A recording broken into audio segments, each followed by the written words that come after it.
Om Sahana Vavatu Sahanao Bhunaktu Sahaviryam Karavavahai Tejasvinavadhitamastu ma vidvishavahai.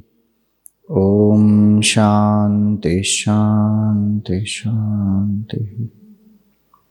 Om Sadashivasamarambham Shankaracharya Madhyamam Asmadacharya Paryantam Vande Guru Paramparam.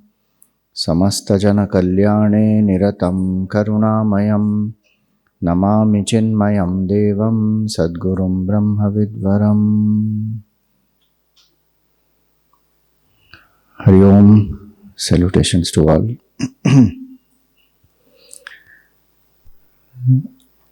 Meditation, when we hear the word, what comes to your mind?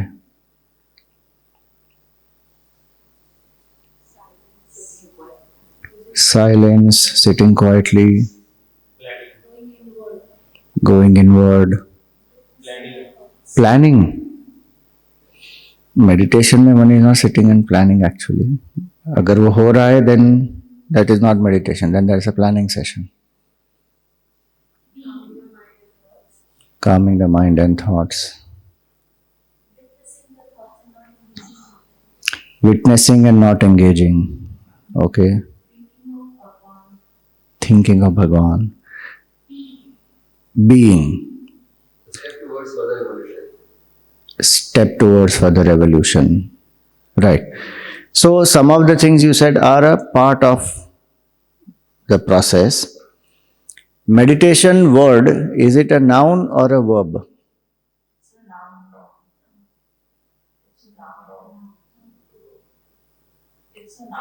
How many for noun?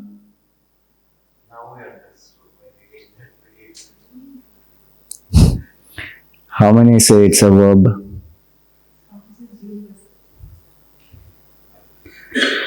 So tell me, you are in waking state right now? All of you? Mindfully check. Are you awake? If you are in the waking state right now, waking is a verb or a noun?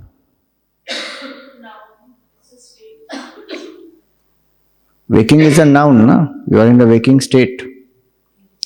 Can you say, I am doing waking? You can't do waking. You can wake up somebody who is asleep. Once a person is awake, the person is in a waking state. So, meditation is like that. It is the state of awareness. It is not an action to do. The steps that lead to that state, those steps, they are called contemplation. Or even one can say mindfulness. So mindfulness will lead me to the state of meditation. The practice is mindfulness where I become alert. From that state when we come to, that state is called meditation. So this meditation is what we call the fourth state of awareness. What are the three states?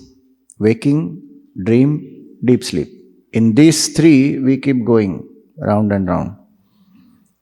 Unaware that my nature is infinite consciousness. What is my true nature? Not aware of that. To be aware of that state of mind, which is actually the base of all the three, waking, dream, deep sleep, is happening because of awareness. I am aware right now of my body, of the things around, of my thoughts. That awareness in me, we don't pay attention to that. We think I am only the body, mind, intellect. So to be aware of who I am truly, that state is meditation. Many times people call the process also as meditation. So what happens in this? We withdraw our attention systematically. And that's why Gurudev used to say very beautifully, when I slip outside, I fall. When I slip inside, I rise. Slipping outside means not just physically, one slips, some banana peel is there or some, surface which is slippery, there one slips. No. Slipping outside means what? Through the senses, the mind has slipped out, gone into the world. I am not aware of who I am. Mind has escaped out. And every morning it happens that the mind becomes extroverted. So that is actually slipping out. Slipping in means again the systematic process of withdrawal to come to realize who I am. In that, all these things that you said will be a part.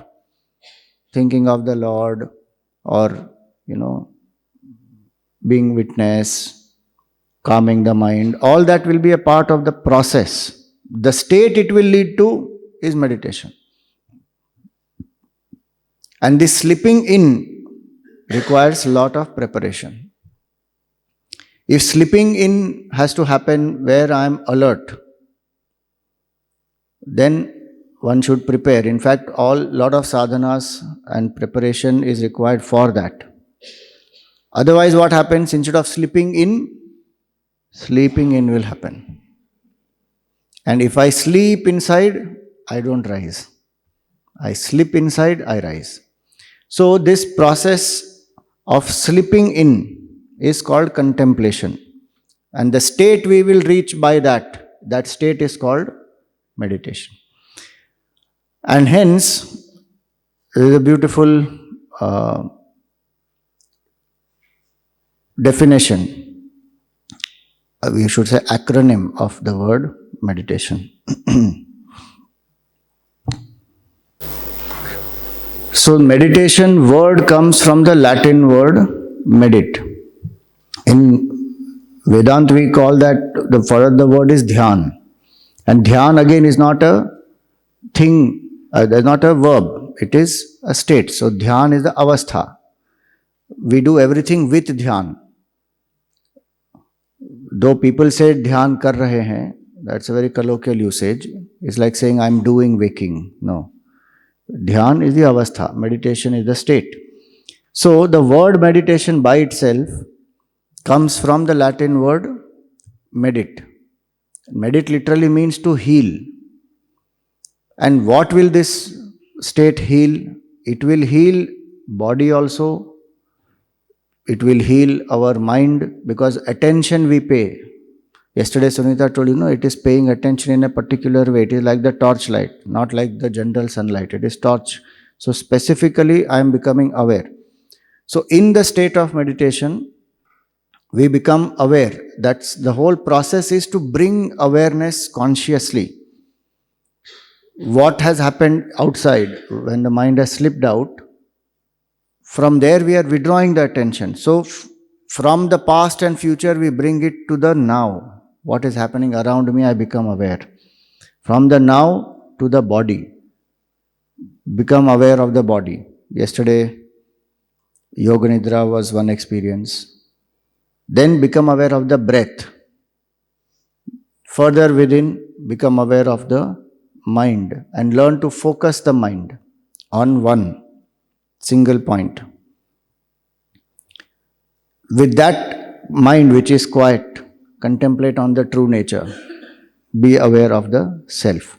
So it's a systematic process of slipping inside, where every step I become aware. When we do the process, we will know. So finally, when one comes to that state, it is the state of effortless awareness of the true nature of ours. How effortlessly I am aware today. I am a human being. Anybody has doubts? Today morning I woke up, I have a doubt. Who am I? Youngsters have a doubt. Gender identity is a big thing.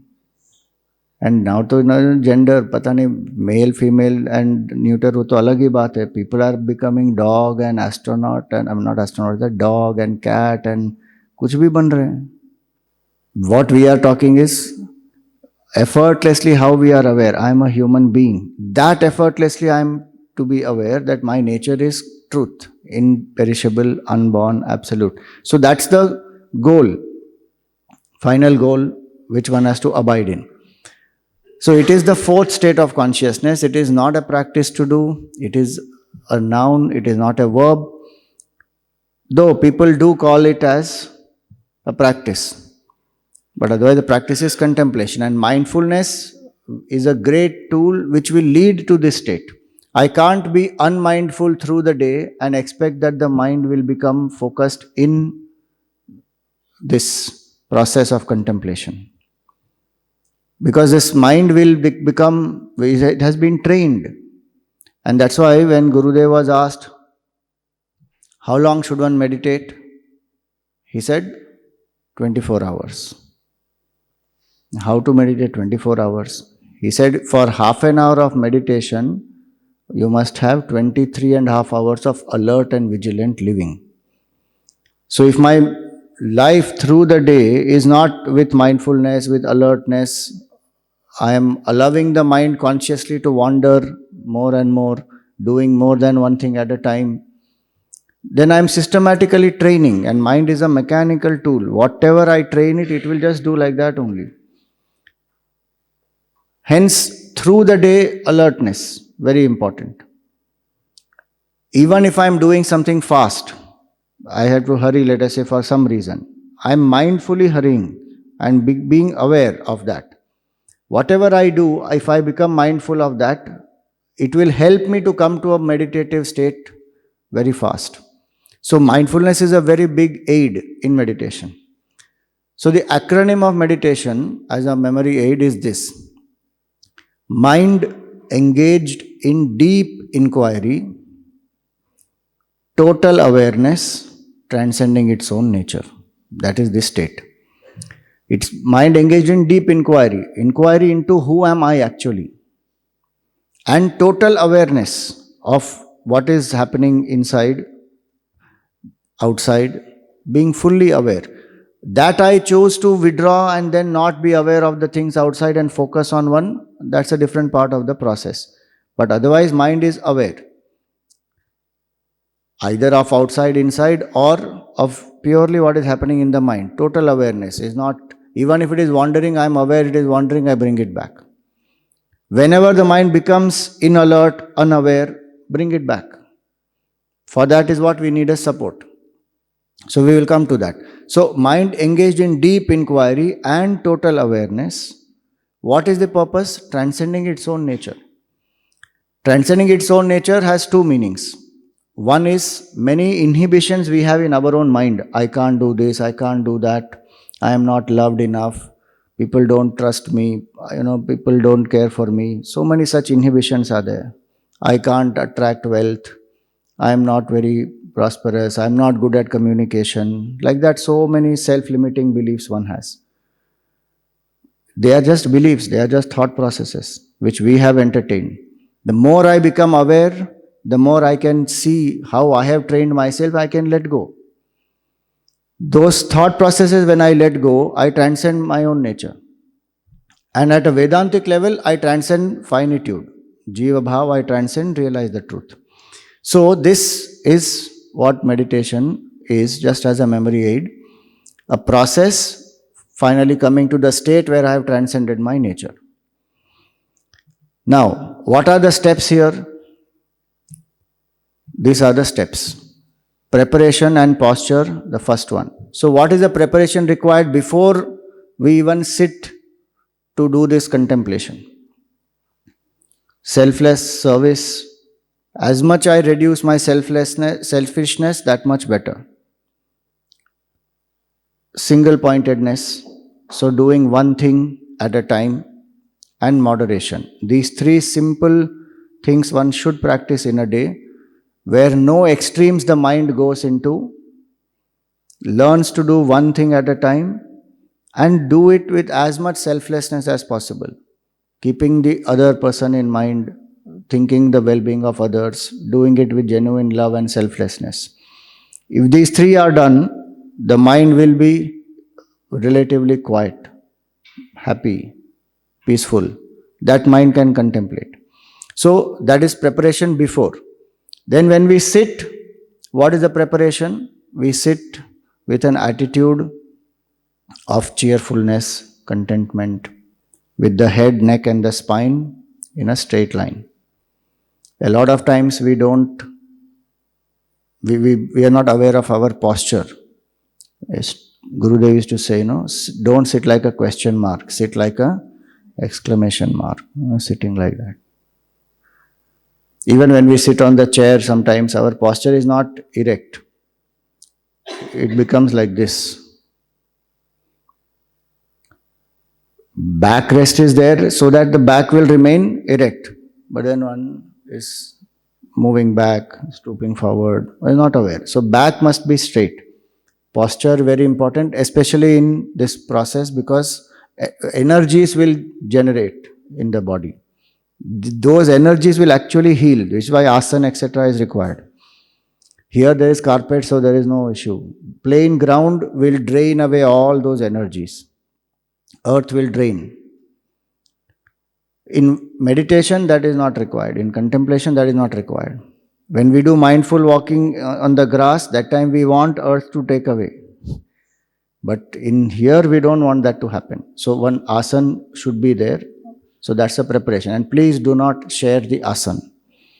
Energies get localized. Asana, mala, all that should not be shared. So preparation is that. Head, neck and spine. And come to a cheerful attitude with some gratitude in the mind. And don't think meditation is something very difficult to do and I don't know, aaj kya hoga, pata nahi how much will my mind wander. Drop all fears, insecurity, all that. It is a time to be with yourself. And Gurudev used to say very nicely, if you cannot enjoy your own company, why inflict it on others? Think about that. If you cannot enjoy your own company, why inflict it on other people? So I must become. Yesterday Sunita spoke about self-compassion. No? So self-love, self-compassion, very important.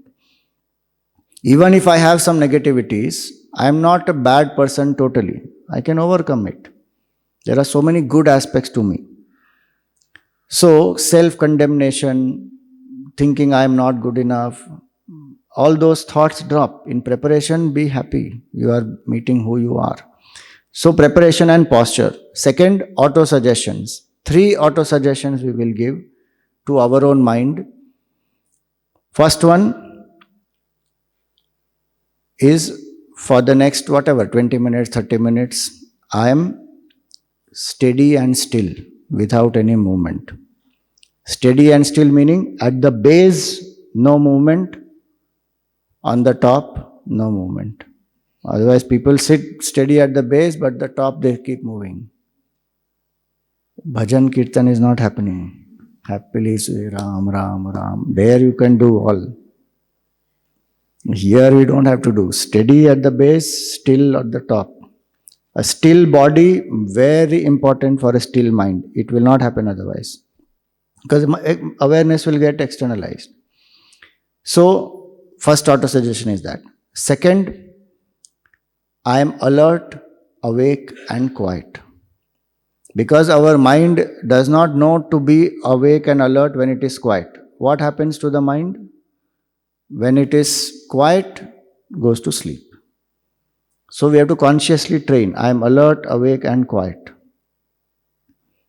Yesterday, some nice meditation, nice snoring sound we heard in Yoga Nidra. Sound meditation, that is called. People will land up in that sound meditation. Today also you may hear now. That's a good sadhana to then be witnessed at that time. Don't worry, you do whatever practice you are doing, that sound, otherwise one person's sound will disturb everybody. So, I am alert, awake and quiet. Third auto suggestion is, I am a seeker for the next 20 minutes.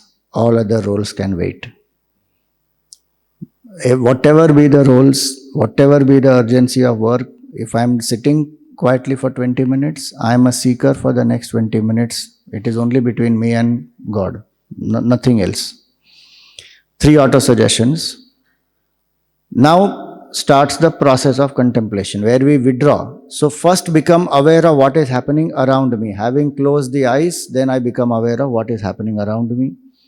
It may be anything, sound, sensation, chillness, carpet, whatever it is. Be aware of the present.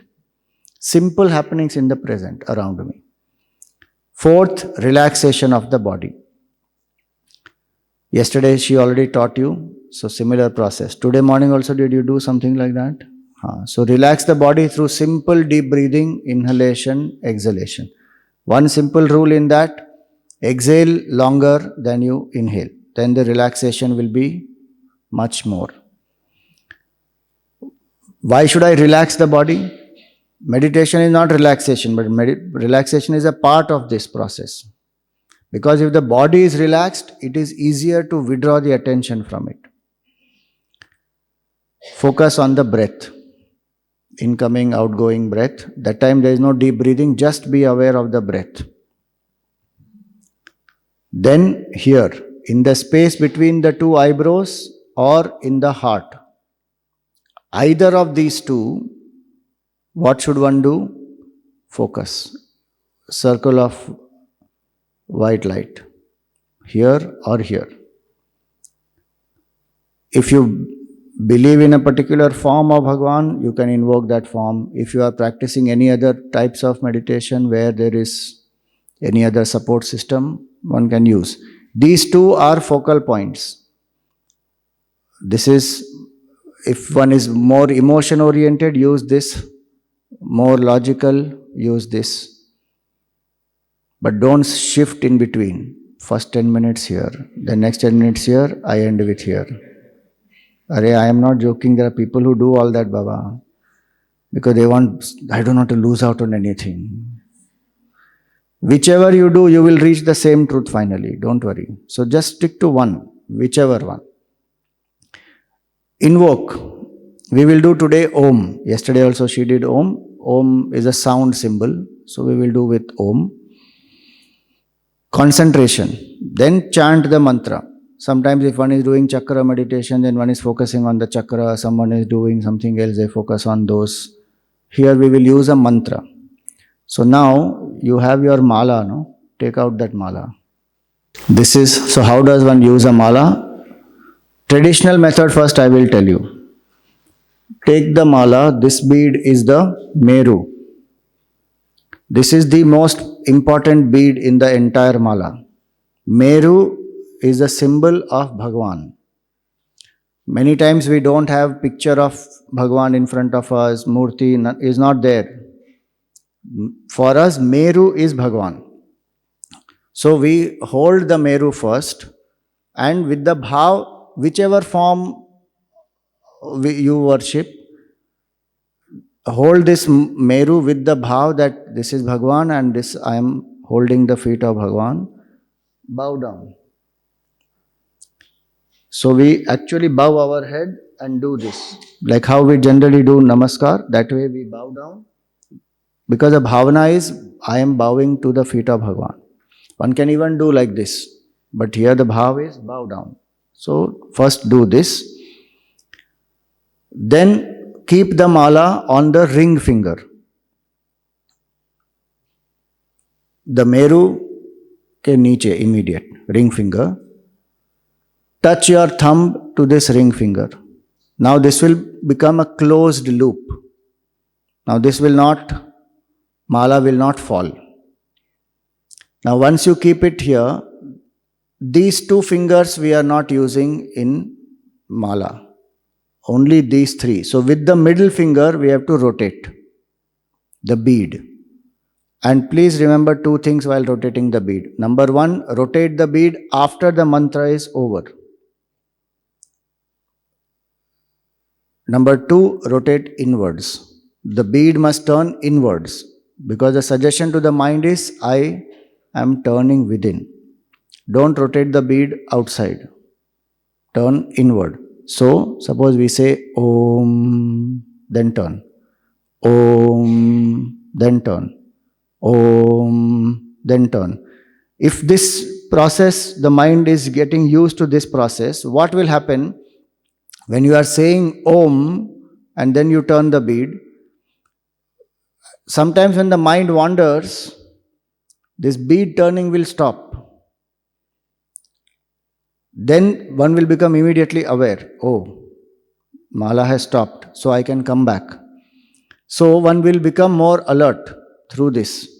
A mala is an important tool for two reasons. One is to improve my alertness and become quickly aware that my mind has wandered.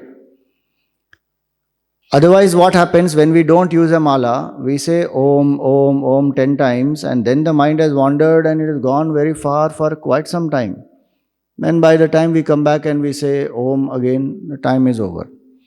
So quickly recognize the mind has wandered, so the mala will stop. Then again continue, bring back the attention, continue. So it will ensure that we become alert. That is the first benefit of using a mala. Now, after you finish this, and a short mala is a very good thing. That's why we gave you a small one, because in a short mala, there is a lot of flexibility. I can do 27 times, I can do 54, 81. It's not necessary I have to do full 108. Suppose I don't have much time, I can just do 27. There's no excuse then, कि अरे नहीं नहीं 108 के लिए तो time ही नहीं है. One can just do it. So flexibility it will give. And when we come to the last bead, then what happens? We don't cross the Meru, because as we said, Meru is Bhagwan. There is nothing greater than Bhagwan. There is no one surpassing, no one can surpass Bhagwan. So that's a suggestion to the mind. So coming to the last bead, now turn the mala again. Again start, the last bead become the first bead. Try that. Come to the last bead and turn. If this is the last bead, then put the thumb below, turn the mala, and again come back. Easy? No? See, this is how one is doing japa, right? The thumb is in the front. Just take the thumb behind the mala. So if you just take the thumb behind the mala, that's all. And rotate it. Simple. Try, it will happen. Not very difficult. Now, so one purpose of the mala is to keep you alert. And this turning, because it comes after 27, one will be alert. Otherwise, it comes after 54, 108. Mind has wandered away quite a bit sometimes. So that is one. And second, mala is very important to keep a count. If one is wanting to keep a count, like, okay, one takes a sankalpa saying every day I am going to do 2 malas. If that is a sankalpa, then minimum 2 malas means whatever that is, 27, 54, 108, 2 malas if I have done. Now I have kept a track. Otherwise there is no track. The mind wanders and I think I did a lot of japa, but it has not happened. And if you do Purascharan, then all the more it is important. Purascharan means as many alphabets as they are in the mantra, that many times, that many lakh times or crore times one will do the japa in a specific time period. So if we say Om, Om is single syllable. So 1 lakh times one should do the japa, minimum. Or some people even do 1 crore. Shri Ram, Jai Ram, Jai Jai Ram. How many alphabets in that? Shri Ra Ma Jaya Ra Ma Jaya Jaya Ra Ma. 13. Samarth Ramdas ji did 13 crore japa of Shri Ram, Jai Ram, Jai Jai Ram. And he had Hanumanji's darshan also because of that. And then Bhagwan Ramji, of course. So 13 crore japa he did. That is called Purascharan. Or 13 lakh also you can do. Gayatri Purascharan. Gayatri mantra has how much? 24 syllables. And there are people who have done 24 Purascharans, 27 Purascharans of Gayatri, like that.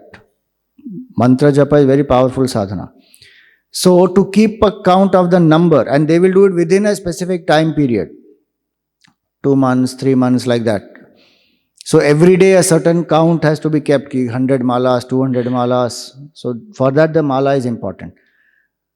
If you get a certain mastery and you are not doing Purascharan, and the purpose is to realize the truth, then start with 1 mala and put it aside and then continue the mental japa mentally. After a point, mala becomes a hindrance. Don't use the mala. Put it aside. So this is the concentration. So today we will do till this much. Little more we will take up tomorrow.